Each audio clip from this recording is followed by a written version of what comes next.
आज के इस ऐतिहासिक कार्यक्रम में मेरे साथ मंच पर उपस्थित महाराष्ट्र के लोकप्रिय और युवा मुख्यमंत्री श्रीमान देवेंद्र फडणवीस जी, महाराष्ट्र के उप मुख्यमंत्री श्रीमान एकनाथ जी शिंदे, महाराष्ट्र के उप मुख्यमंत्री श्रीमान अजित पवार जी, मोदी जी की मंत्रिपरिषद में मेरे साथी और यहीं के जनप्रतिनिधि मुरलीधर मोहोल जी, हमारे भारतीय जनता पार्टी के वरिष्ठ नेता और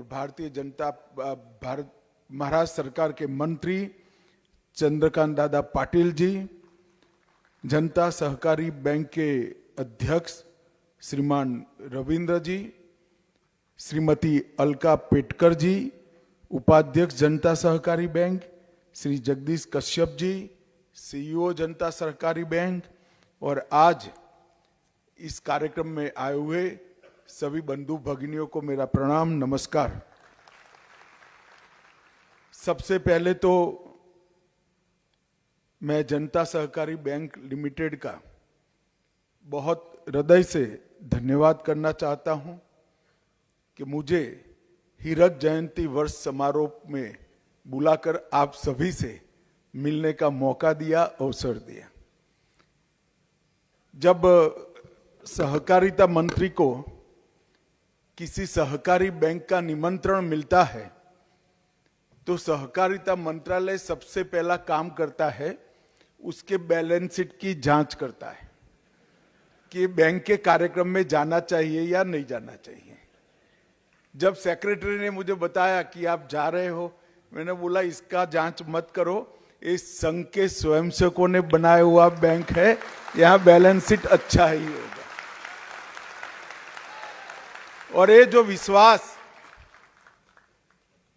जनता सहकारी बैंक ने प्राप्त किया है वो हम सब के लिए गौरव का विषय है। इसकी स्थापना श्रद्धेय मोरोपंत जी ने की। मोरोपंत जी को जो संघ परिवार से आते हैं वो सभी लोग जानते हैं। एक ऐसा व्यक्तित्व जिसने कभी अपने लिए कुछ नहीं किया, एक ऐसा व्यक्तित्व जिसने प्रसिद्धि के लिए कभी कुछ नहीं किया, और एक ऐसा व्यक्तित्व कितना भी बड़ा चैलेंज हो इसको पीठ नहीं दिखाया, उसका नाम मोरोपंत पिंगले है। मेरे जीवन में 4 घंटा ही मोरोपंत जी का संपर्क रहा। अहमदाबाद से भावनगर जाते वक्त मैं उनका प्रबंधक था। मेरी किशोर अवस्था थी, स्वयंसेवक बना ही बना था, मगर वो 4 घंटे में देश के लिए, हिंदुत्व के लिए, विचारधारा के लिए, सार्वजनिक जीवन के लिए किस प्रकार से सोचा जा सकता है उसका बहुत बड़ा अकूत भंडार मेरे जीवन के लिए मोरोपंत जी ने 4 घंटे के संपर्क में मुझे संपर्क कराया। आज मैं मनपूर्वक मोरोपंत जी को मनपूर्वक प्रणाम और श्रद्धांजलि देना चाहता हूं। मित्रों, आज जब मैं जनता सहकारी बैंक लिमिटेड का अमृत महोत्सव का समारोह में आया हूं, तब कोई भी संस्था जब 75 साल तक सातत्यपूर्ण तरीके से प्रगति करती है तो उसके स्थापक, उसके संचालक और उसके सदस्य तीनों सभी उद्देश्यों को पूरा करते हैं, तभी ये हो सकता है, वरना ये नहीं हो सकता है। इसलिए मैं बैंक के सभी सदस्यों को, संचालक जो अब तक आए हैं वो सभी को हृदयपूर्वक बहुत बहुत साधुवाद देना चाहता हूं। मित्रों, मोदी जी ने राष्ट्र के सामने 2 संकल्प रखे हैं। 2047 तक इस देश को पूर्णतः विकसित राष्ट्र बनाना और 2027 तक इस देश की इकोनॉमी को $5 ट्रिलियन की इकोनॉमी बनाना। और ये दोनों संकल्प में संकल्प अगर सहकारिता क्षेत्र का विकास नहीं करते हैं तो अधूरे रह जाएंगे। हो सकता है कि $5 ट्रिलियन की इकोनॉमी बन जाए, मगर हर एक व्यक्ति के लिए काम, वो संकल्प पूरा न हो सकता है 47 में हम पूर्ण विकसित राष्ट्र बन जाए, मगर हर परिवार में समृद्धि का संकल्प पूरा न हो तो ये दोनों संकल्प अधूरे रहते हैं। और हर एक व्यक्ति को अपनी क्षमता के अनुसार काम देना और हर एक व्यक्ति को देश के विकास के साथ जोड़ना, हर परिवार को समृद्ध कराना, ये केवल और केवल कोऑपरेटिव मूवमेंट के माध्यम से हो रहा है। इसलिए मोदी जी ने सहकारिता मंत्रालय की स्थापना की है और सहकारिता मंत्रालय का मंत्र रखा है सहकार से समृद्धि। मोदी जी ने इस 10 साल के अंदर देश के 70 करोड़ गरीबों के जीवन में कई काम जो पीढ़ियों से नहीं होते थे, वो एक ही 10 साल में कर दिए।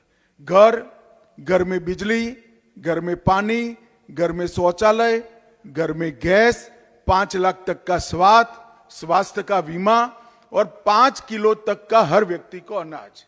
अब ये 70 करोड़ लोगों के सामने एक समस्या है कि जिसके लिए पूरा जीवन मेहनत करते थे वो तो समाप्त हो गया, तो आगे क्या करना। अब वो आगे बढ़ना चाहते हैं, देश के विकास में अपना योगदान देना चाहते हैं, परंतु उनके पास पूंजी नहीं है। और पूंजी के बगैर अपने परिवार का विकास करना है और अपने देश के विकास में योगदान देना है, तो इसका एकमात्र रास्ता है कोऑपरेटिव और सहकारिता। छोटी छोटी पूंजी मिलाकर एक बहुत बड़ा काम करना, इसी का नाम सहकारिता है। और जनता सहकारी बैंक इसका बहुत बड़ा उदाहरण है। छोटे लोगों का बड़ा बैंक, इस सूत्र को जनता सहकारी बैंक ने सार्थक किया है। हमने ये 3 साल में कोऑपरेटिव मूवमेंट को मोमेंटम देने का काम किया है। भारत के कोऑपरेटिव के मॉडल को मार्केटेबल बनाया है। कोऑपरेटिव एजुकेशन को हम सहकारिता विश्वविद्यालय का बिल लाकर इसको एम्पावर कर रहे हैं। कोऑपरेटिव इनोवेशन को इंटीग्रेट कर देश के विकास की हम शक्ति बनाना चाहते हैं और कोऑपरेटिव डेवलपमेंट को मोदी जी ने डायरेक्शन देने का काम किया है। और एक बहुत बड़ी ताकत पैक्स से लेकर एपेक्स तक खड़ा करने का काम नरेंद्र मोदी जी ने कोऑपरेटिव मंत्रालय से के माध्यम से किया है। आज मैं जनता सहकारी बैंक के लिए भी जरूर बात करना चाहता हूं। 1988 में 49 से स्थापना से लेकर 1988 तक ये शेड्यूल्ड सहकारी बैंक बना। कई लोगों को इसकी गति थोड़ी धीमी दिखती होगी, मगर बहुत सारे लोगों को साथ लेकर बहुत सारे लोगों के कल्याण के लिए काम करना है तो गति धीरे ही होती है। 1988 में शेड्यूल्ड सहकारी बैंक बना। 2005 में कोर बैंकिंग को एक्सेप्ट किया। 2012 में multi state scheduled cooperative bank बना और देश की सबसे पहली कोऑपरेटिव डीमेट संस्था शुरू करने का सौभाग्य भी हमारी जनता कोऑपरेटिव बैंक को जाए। 71 ब्रांचेस, 2 एक्सटेंशन काउंटर, 15,200 से अधिक व्यापार, 1,75,000 सदस्य और 10 लाख से ज्यादा संतुष्ट ग्राहक। ये परिवार एक बैंक नहीं है, एक बहुत बड़ा परिवार हुआ है। और मैं सफल बैंक की व्याख्या यही करता हूं, जिसके लाभार्थी सबसे ज्यादा हो वो बैंक ही सफल माना जाना चाहिए। और आज इनकी जमा राशि 9,600 करोड़ से आगे गई है। ये बैंक में लोगों के विश्वास को दर्शाता है। और समाज सेवा में भी जनता सहकारी बैंक ने कभी पीछे मुड़कर नहीं देखा। चाहे लातूर का भूकंप हो, कोल्हापुर, सांगली, चिपलून की बाढ़ हो या कोविड हो, बैंक ने समाज के साथ मजबूती के साथ खड़े रहकर अपनी समाज सेवा का जज्बा भी लोगों के सामने दिखाया है। मित्रों, जब आज हम कोऑपरेटिव को आगे बढ़ा रहे हैं, तब मैं इतना निश्चित कहना चाहता हूं कि टेक्नोलॉजी को भी हमने स्वीकारना पड़ेगा। आज देश के कोऑपरेटिव, अर्बन कोऑपरेटिव बैंकों के क्षेत्र को बड़ी एक ऊपर से देखें तो कुल मिलाकर 1465 कोऑपरेटिव बैंक देश में है और उसमें से 460 अकेले महाराष्ट्र में है। एक देश में सबसे ज्यादा अर्बन कोऑपरेटिव बैंक अगर कहीं पर है तो महाराष्ट्र में है और शेड्यूल बैंक टोटल 49 है। आज मैं मुरलीधर माहौल ने एक काम किया है, वो भी आपको बताने आया हूं। माहौल पुणे से आते हैं, यहाँ के सांसद है। भारतीय जनता पार्टी की सरकार ने तय किया कि सेंट्रल रजिस्ट्रार कोऑपरेटिव सोसाइटी की रजिस्ट्रार के कार्यालय को क्षेत्रीय कार्यालय बनाया जाए, जिससे लोगों को सुविधा देने में बड़ी सरलता हो। देश भर में सबसे पहला सीआरसीएस का क्षेत्रीय कार्यालय अपने पुणे में शुरू होने जा रहा है और इसका संपूर्ण यश अगर किसी को जाता है तो मुरलीधर जी को जाता है। मुरलीधर, ये तो अच्छा है कि आप आपके क्षेत्र की चिंता कर रहे हो, इसके लिए दौड़ धूप कर रहे हो, मगर सारे क्षेत्रीय कार्यालय मुरलीधर के नेतृत्व में ही देश भर में खुलने वाले हैं, जो शेड्यूल कोऑपरेटिव बैंकों को ताकत देने का काम करेंगे। आज मैं यहां आया हूं तब अर्बन कोऑपरेटिव बैंकों के लिए एक अम्ब्रेला संगठन का कई सालों से एक पेंडिंग इश्यू चलता था। अभी अध्यक्ष जी ने 5 करोड़ का चेक दिया और परसों ही हमारी एक मीटिंग समाप्त हुई है। मैं एक शुभ समाचार देना चाहता हूं कि एक प्रकार से हमने 300 करोड़ की जमा राशि अम्ब्रेला संगठन में बनाने का, इकट्ठा करने का काम समाप्त कर दिया है और अब ये अम्ब्रेला संगठन कोऑपरेटिव बैंकों को हर प्रकार की सहायता देने के लिए सक्षम हो जाएगा। कोई भी बैंक वीक पड़ता है तो अम्ब्रेला संगठन इसकी चिंता करेगा। कोई भी बैंक को टेक्निकल अपग्रेडेशन करना है तो अम्ब्रेला संगठन चिंता करेगा। कोर बैंकिंग अपनाना है तो अम्ब्रेला संगठन भी इसकी चिंता करेगा। और देश भर के सभी अर्बन कोऑपरेटिव बैंक, सभी डिस्ट्रिक्ट कोऑपरेटिव बैंक और सभी स्टेट कोऑपरेटिव बैंक का एक अलग से क्लियरिंग हाउस भी state cooperative bank of India बनेगा। ये भी अम्ब्रेला संगठन के माध्यम से होगा और पहली बार देश में क्लियरिंग हाउस बनाने की कल्पना की गई है।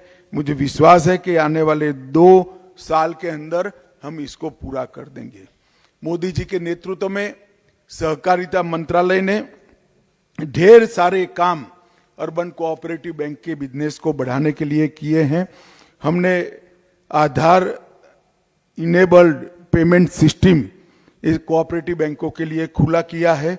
गोल्ड लोन की सीमा को भी बढ़ाया है, हाउसिंग की सीमा को भी बढ़ाया है। अब अर्बन कोऑपरेटिव बैंक के ब्रांचेस भी बरोबर खुले रह पाएंगे। इसके साथ साथ एक मुफ्त ऋण निपटान जो कॉमर्शियल बैंकों के लिए था वो भी कोऑपरेटिव बैंकों के लिए लागू हो गया है।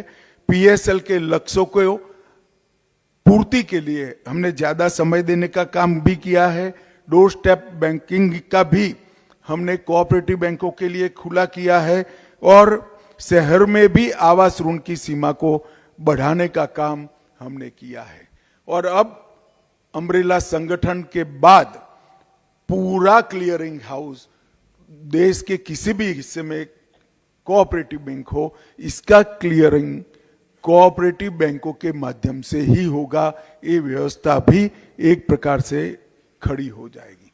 इसके साथ साथ राष्ट्रीयकृत बैंकें, छोटी वित्तीय बैंकें और एनबीएफसी से बढ़ती प्रतिस्पर्धा करने के लिए भी हम गवर्नेंस को सुदृढ़ करना और सारे टेक्निकल इनोवेशंस जो होते हैं इसको समाहित करने के लिए एक सातत्यपूर्ण निगरानी के लिए एक कमेटी भी बना रहे हैं। मित्रों, आज समय का अभाव है, मगर मोरोपंत जी ने जो एक बीज बोया था, आज एक वटवृक्ष होकर 10 लाख लोगों के साथ जुड़ा है। वो हमारी संगठन की क्षमता और अच्छे व्यवहार का परिचायक है। जनता सहकारी कोऑपरेटिव बैंक ने समग्र देश के अंदर एक सुवास, एक अच्छा संदेश देने का काम किया है कि पारदर्शिता के साथ, निष्ठा के साथ और समर्पण के साथ अगर कोई संस्था काम करती है तो कितना आगे बढ़ सकती है। आज मैं थोड़े समय के अभाव में हूं, मगर फिर कभी जरूर आऊंगा, आप लोगों से ढंग से बात करेंगे। मैं फिर से एक बार बैंक के सारे संचालक मंडल का हृदयपूर्वक धन्यवाद कर मेरी वाणी को विराम देता हूं। वंदे मातरम।